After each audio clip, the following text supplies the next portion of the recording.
دیس میں عدل ہے تو دنیا کی کوئی طاقت ہمیں کچھ نہیں بگاڑ سکتی ہمارا. لیکن اگر ہم ظالم بن گئے تو اللہ کی ظالم سے کوئی محبت نہیں ہے. پھر ایٹمی طاقت بن کے بھی کچھ نہ ہوگا اور گھی کے چراغ جلا کے بھی کچھ نہ ہوگا اور رات کو دن بنا کے بھی کچھ نہ ہوگا کہ ظالم کے ساتھ اللہ کی کبھی مدد نہیں آتی اور مظلوم سے اللہ کبھی پیچھے نہیں ہٹتا. مظلوم چاہے کافر اور دہریہ کیوں نہ ہو، مظلوم ایک برادری ہے، اس میں مذہب کا کوئی ٹھپا نہیں. مظلوم ہونا شرط ہے، اللہ اس کے ساتھ ہے. اور ظالم بھی ایک برادری ہے، اس کے لیے ایمان اور کفر شرط نہیں ہے. پھر اللہ کی تباہی کے نظام چلتے ہیں اور اللہ کے غیظ و غضب کے رندے پھر جاتے ہیں. میں آپ سے گزارش کروں گا، آپ اپنی ذات سے شروع کریں، حکومت کا انتظار نہ کریں. آپ اپنی ذات سے شروع کریں. آج کے بعد میں اللہ اس کے رسول کی نافرمانی نہیں کروں گا. آپ کی عدالت میں کوئی بے نمازی، کوئی وکیل عورت، کوئی وکیل مرد بے نمازی نہ ہو، کوئی ظالم کا پشت پناہ نہ ہو. ہم یزید کو سب گالیاں دیتے، حسین کے لیے اب بھی آپ رو رہے تھے، لیکن کام سارے وہی ہوتے ہیں جس سے یزید کی تقویت ملتی ہے، حسین کو نہیں ملتی. حسین ایک استعارہ ہے مظلومیت کا اور یزید ایک استعارہ ہے ظلم کا. اب یہ قلم میں آپ کو دے رہا ہوں، لکھ لو. اب یزید کے استعارہ میں جانا چاہتے ہو یا حسین کے استعارہ میں جانا چاہتے ہو، یہ دنیا مٹ جائے گی، موت مٹا دے گی. ایک دن کسی کو یاد بھی نہیں ہوگا کہ طارق جمیل کون تھا اور احمد قیوم کون تھا اور چشتی صاحب کون تھے اور صدر صاحب کون تھے.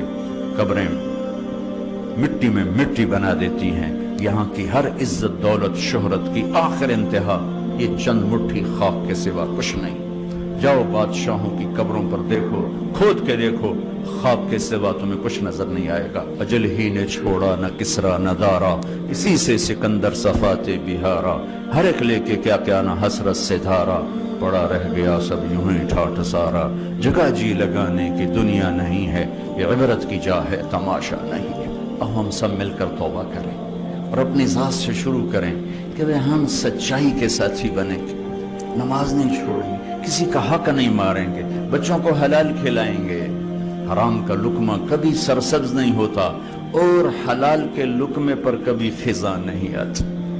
ظلم کے پیسے پہ کبھی بہار نہیں آتی اور حلال پیسے پر کبھی خزاں نہیں آتی. ظالم کے لیے اللہ کی کسی قسم کی کوئی ہمدردی نہیں اور مظلوم کے لیے ساتوں آسمان کے دروازے کھلے ہوئے.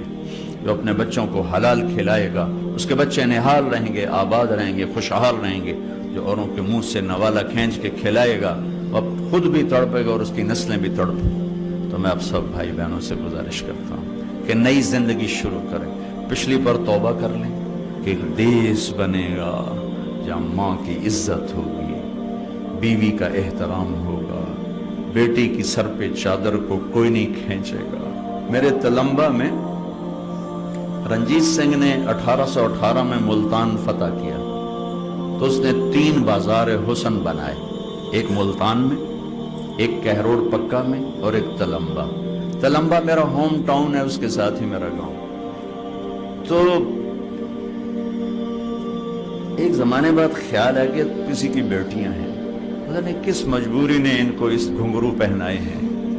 میں نے تو جب ان سے مل کر حالات سنے تو میں سوچ میں پڑ گیا کہ طوائف ظالم ہے یا وہ سردار ظالم ہے جس نے گھنگرو پہنا ہے، یہ وہ معاشرہ ظالم ہے جس نے اس غریب کی بیٹی کو گھنگرو پہنا ہے.